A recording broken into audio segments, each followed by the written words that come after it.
Guys, നമ്മൾ ഇന്നലെ ഒരു വീഡിയോ ചെയ്തിട്ടുണ്ടായിരുന്നു. അതായത് നമ്മുടെ പുതിയ പരിശീലനമായിട്ടുള്ള മിഖായൽ എന്ന് പറയുന്ന പരിശീലകൻ അദ്ദേഹത്തെ എന്ത് ഫാക്ടേഴ്സിൻ്റെയൊക്കെ അടിസ്ഥാനത്തിലാണ് കാരോളിസ് പിക്ക് ചെയ്തതെന്നുമായിട്ട് ബന്ധപ്പെട്ട് അപ്പോൾ അതിൽ പറഞ്ഞിട്ടുള്ളൊരു കാര്യമായിരുന്നു, ഒരു ഫോറിൻ മിഡ്ഫീൽഡറെ ഇനി ആവശ്യമാണോ, അതായത് പ്രത്യേകിച്ച് ഹോൾഡ് മിഡ്ഫീൽഡ് പൊസിഷനിലേക്ക് കളിക്കാൻ. കാരണം അദ്ദേഹം ഒരു മിഡ്ഫീൽഡ് ഒരു ഇമ്പോർട്ടൻസ് ഉള്ള അല്ലെങ്കിൽ ഒരു സെൻട്രൽ ഏരിയയ്ക്ക് കുറച്ച് ഫോക്കസ് ചെയ്ത് കളിപ്പിക്കുന്നൊരു പരിശീലകനാണ് എന്നുള്ള തരത്തിൽ. അപ്പോൾ അതിനുശേഷം ചില സ്വീഡിഷ് മാധ്യമങ്ങളിൽ നിന്നോ അല്ലെങ്കിൽ സ്വീഡിഷ് ഹാൻഡിൽ നിന്നോ ഒക്കെ ഒരു പ്ലെയർ ഇപ്പോൾ എറിക്സൺ എന്ന് പറഞ്ഞിട്ട് ഒരു പ്ലെയറുമായി ബന്ധപ്പെട്ട് ചില റൂമേഴ്സൊക്കെ പരക്കുന്നുണ്ട്. സോ ഞാൻ അത് പറയാനല്ല വന്നിട്ടുള്ളത്, ആ ഒരു പ്ലെയറെ പറ്റി ഒന്നും സംസാരിക്കാനല്ല. അദ്ദേഹം സ്വീഡന് വേണ്ടിയൊക്കെ അന്താരാഷ്ട്ര മത്സരങ്ങളൊക്കെ അടക്കം കളിച്ചിട്ടുള്ള പ്ലെയറാണ്. ഇങ്ങനത്തെ ഒരു പ്ലെയർ അല്ലെങ്കിൽ ഒരു ഹോൾഡ് മിഡ്ഫീൽഡ് പൊസിഷനിലൊരു പ്ലെയർ നമുക്ക് ആവശ്യമാണോ എന്നുള്ള തരത്തിലൊക്കെയാണ് നമ്മളിന്ന് സംസാരിക്കാൻ പോകുന്നത്. ഏറ്റവും പ്രധാനപ്പെട്ട ഒരു കാര്യം ഡിപ്പെൻഡ്സ് അപ്പോൺ ദി കോച്ച് എന്നുള്ളതാണ്. ഇപ്പം ഇവാൻ്റെ ഫസ്റ്റ് സീസൺ വരുന്ന സമയത്ത് നമുക്ക് ആ ഒരു പൊസിഷനിൽ ഒരു ഫോറിൻ പ്ലെയർ ഇല്ലാത്ത ആക്ച്വലി എനിക്കൊരു വണ്ടർ അടുപ്പിച്ചൊരു കാര്യമായിരുന്നു. ആരായിരിക്കും ഇവിടെ കളിക്കാൻ പോകുന്നത്. പ്രത്യേകിച്ച് പറഞ്ഞ പോലെ പുട്ടിയൊന്നും അത്രമേലൊരു എസ്റ്റാബ്ലിഷ്ഡ് ഒന്നും ആയിട്ടുണ്ടായില്ല. കബ്ര ആണെങ്കിൽ ഏജ്ഡ് ആയി, അന്ന് അദ്ദേഹം ഡി എം ആയിട്ടും കളിക്കുമല്ലോ. പിന്നെ ജിക്സൺ സിംഗ് അങ്ങനെ പ്ലേയേഴ്സൊക്കെ മാത്രമാണ് ഉണ്ടായിരുന്നത്. അപ്പം ഒരു കൺസേൺ ആയിരുന്നു. പക്ഷേ അത് ഇവാൻ വർക്കൗട്ട് ചെയ്തെടുത്തു.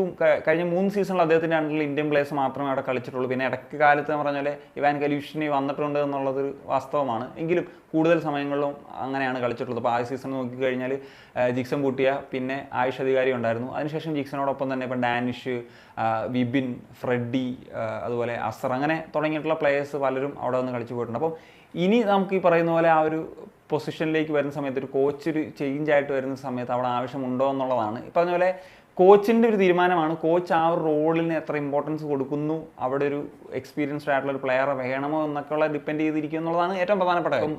സെൻട്രൽ ആ ഒരു ഏരിയയ്ക്ക് കുറച്ച് ഫോക്കസ് ചെയ്യുന്നൊരു പരിശീലകൻ തന്നെയാണ് മിഖായൽ എന്ന് പറയുന്നത്. അപ്പം നമുക്ക് ആ ഒരു പൊസിഷൻ നോക്കിക്കഴിഞ്ഞാൽ യങ്സ്റ്റേഴ്സ് ആണുള്ളത്. ഇപ്പോൾ ജിക്സൺ ആണെങ്കിലും വിപിൻ ആണെങ്കിലും അസർ ആണെങ്കിലും ഫ്രെഡി ആണെങ്കിലും ഒക്കെ ആ ഒരു ഡി എം ആയിട്ട് കളിക്കുന്ന പ്ലേയേഴ്സ് ഒരു എക്സ്പീരിയൻസ് കുറഞ്ഞിട്ടുള്ള ഒരു പ്ലേയേഴ്സാണ് എന്നുള്ളത് നമുക്കറിയാം. പിന്നെ ഡാൻഷും ഉണ്ട് ഒക്കെ.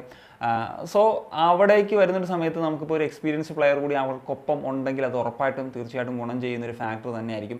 ഇപ്പം എസ്പെഷ്യലി പറയുന്നത് കഴിഞ്ഞ സീസണിൽ മോഹൻ ബഗാൻ്റെ ഒരു കാര്യം എടുക്കാം. അവിടെ ഈ പറഞ്ഞതുപോലെ തന്നെ അവർ ആദ്യം ഇന്ത്യൻ പ്ലേയേഴ്സിനാണ് ഡിപ്പെൻഡ് ചെയ്തത്. പക്ഷേ അവിടെ അവർക്ക് ഒരുപാട് പ്രശ്നങ്ങളൊക്കെ നേരിടേണ്ടി വന്നിരുന്നു ആ ഒരു മേഖലയിൽ എന്നുള്ളതാണ്. പിന്നീടാണ് ഒരു സെക്കൻഡ് ഫേസിൽ ജോണു കൗക്കോനെ കൊണ്ടുവന്നതും അദ്ദേഹം ആ ഒരു ടീമിൻ്റെ ഒരു ഇമ്പാക്റ്റ് എത്രത്തോളം ഉണ്ടാക്കിയിട്ടുണ്ടെന്ന് അറിയാം. നമുക്ക് ഏത് ടീമിൻ്റെ നോക്കിക്കഴിഞ്ഞാൽ ഒരു ഹോൾഡിംഗ് മിഡ്ഫീൽഡിൽ ആ പറഞ്ഞൊരു എക്സ്പീരിയൻസ്ഡ് ആയിട്ടുള്ള ഒരു പ്ലെയർ ഉണ്ട്. അപ്പോൾ ഗോവയ്ക്ക് നോക്കിക്കഴിഞ്ഞാൽ കാൾ മഖി ഉണ്ട്, ഒഡീഷയ്ക്ക് അഹമ്മദ് ജാഹു ഉണ്ട്. ഇവനിപ്പോൾ ഹൈദരാബാദിൻ്റെ കാര്യം തന്നെ എടുത്താൽ ഫുൾ ഇന്ത്യൻസിന് വെച്ചാണ് കളിക്കുന്നതെങ്കിലും ആ ഒരു ഗെയിം കൺട്രോൾ ചെയ്യുന്നത് ഹാവ് വിക്ടർ എന്ന് പറയുന്ന അവരുടെ ആ ഒരു മിഡ്ഫീൽഡിൽ ഹോൾഡ് മിഡ്ഫീൽഡിൽ കളിക്കുന്ന പ്ലെയറാണ്. അതുകൊണ്ട് തന്നെ ഡെഫിനറ്റ്ലി പറഞ്ഞ പോലെ ഈ എറിക്സൺ എന്നൊക്കെ പറഞ്ഞിട്ട് ഒരു പ്ലെയറെ കിട്ടിക്കഴിഞ്ഞാൽ വളരെയധികം ഹെൽപ്ഫുൾ ആയിരിക്കും. കാരണം അദ്ദേഹത്തിൻ്റെ ഏജ് 34 ഉണ്ട്. അതേപോലത്തെ ഒരു എക്സ്പീരിയൻസ്ഡ് ആയിട്ടുള്ള ഒരു പ്ലെയറാണ് വരുന്നതെങ്കിൽ ഇപ്പം നമുക്കൊരു 1-2 വർഷമെങ്കിലും അങ്ങനത്തെ ഒരു പ്ലെയറെ ആ ഒരു ഫോറിൻ ഹോൾഡ് മിഡ്ഫീൽഡർ ഇട്ട് കഴിഞ്ഞാൽ അപ്പോഴത്തേക്കും നമ്മുടെ ഈ പ്ലെയേഴ്സ് കുറച്ചും കൂടി ഡെവലപ്പ് ആകും, കുറച്ചും കൂടി ഒരു മെച്ചുവർഡ് ആകുന്ന ഒരു ലെവലിലേക്കൊക്കെ വരാനുള്ള സാഹചര്യങ്ങളുണ്ട്. പിന്നെ നമുക്ക് ഇന്ത്യൻ പ്ലെയേഴ്സിനെ ഡിപ്പെൻഡ് ചെയ്താലും കുഴപ്പമില്ല. പിന്നെ ഈ എറിക്സൻ്റെ കേസ് എടുത്തു കഴിഞ്ഞാൽ ഞാൻ അദ്ദേഹത്തെ പറ്റി കൂടുതൽ പറയാൻ ആഗ്രഹിക്കുന്നില്ല, എങ്കിലും അതേപോലത്തെ ഒരു പ്ലെയർ ആണെങ്കിൽ അദ്ദേഹമൊക്കെ വെർസറ്റൈലാണ്. മിഡ്ഫീൽഡിൽ ഏത് പൊസിഷനിലും കളിക്കുന്ന പ്ലെയറാണ്.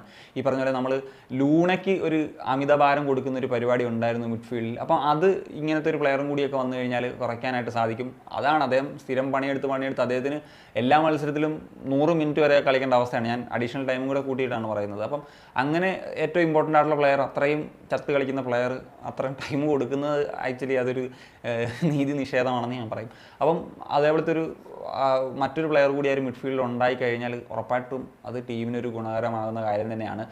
പിന്നെ പറഞ്ഞാൽ ഇനിയിപ്പോൾ സൈനിങ്സ് വരുന്ന സമയത്ത് ഇപ്പം നോവ ഓൾറെഡി നമുക്കൊരു വിങ്ങർ ആൻഡ് സെൻറ്റർ ഫോർവേഡ് കളിക്കുന്ന പ്ലെയറാണ്. ഒരു സെൻറ്റർ ഫോർവേഡിനെ കൂടി ഒരു പ്യുവർ നമ്പർ 9 കൂടി നമ്മൾ സൈൻ ചെയ്യുക. പിന്നെ പറഞ്ഞാൽ 2 സെൻറ്റർ ബാക്സ്, അതിനോടൊപ്പം പറഞ്ഞാൽ ഈ ഒരു മിഡ്ഫീൽഡ് റോളിൽ ഈ ഒരു പ്ലെയറെ കൂടി സൈൻ ചെയ്ത് കഴിഞ്ഞാൽ ആ ഒരു ബാലൻസ് ഉണ്ടാകും എന്നുള്ളതാണ്. പിന്നെ ഈ ഒരു കോച്ച് ഒരു ഡബിൾ സ്ട്രൈക്കർ സിസ്റ്റം വെച്ചൊക്കെയാണോ കളിക്കുന്നതെന്നുള്ളത് നോക്കി കാണാനിരിക്കുന്നത്. അപ്പം അങ്ങനെ വന്നു കഴിഞ്ഞാൽ നോവ ഓർ അനദർ സ്ട്രൈക്കർ എന്ന നിലയിലായിരിക്കും സ്റ്റാർട്ടിംഗ് ലെവലിലൊക്കെ വരുന്നത്. ഇപ്പോൾ പറഞ്ഞ പോലെ ഒരു ബാലൻസിങ് ഉണ്ടാകുക എന്നുള്ളൊരു സ്കോഡിൻ്റെ ഒരു പ്രധാനപ്പെട്ട കാര്യമാണ്. ഇപ്പോൾ ഒരു പ്ലെയറെ ആണെങ്കിൽ ഡിപ്പെൻഡ് ചെയ്ത് കളിച്ചു കഴിഞ്ഞാൽ ആ പ്ലെയർ കളിക്കാൻ പറ്റാത്ത സാഹചര്യം വന്നു കഴിഞ്ഞാൽ നമുക്ക് കയ്യിൽ നിന്ന് പോകുന്ന സാഹചര്യങ്ങൾ കഴിഞ്ഞ സീസണിലൊക്കെ കണ്ടിട്ടുണ്ട്. അപ്പോൾ അതിന് ഉറപ്പായിട്ടും ഒരു മാറ്റം ഉണ്ടാകണം. അതുകൊണ്ട് തന്നെ ഞാൻ ആഗ്രഹിക്കുന്നത് ആ ഒരു ഹോൾഡ് മിഡ്ഫീൽഡിൽ അങ്ങനത്തെ ഒരു ഫോറിൻ പ്ലെയർ, ഒരു എക്സ്പീരിയൻസ്ഡ് ആയിട്ടുള്ള ഒരു പ്ലെയർ വരണം എന്നുള്ളതാണ്.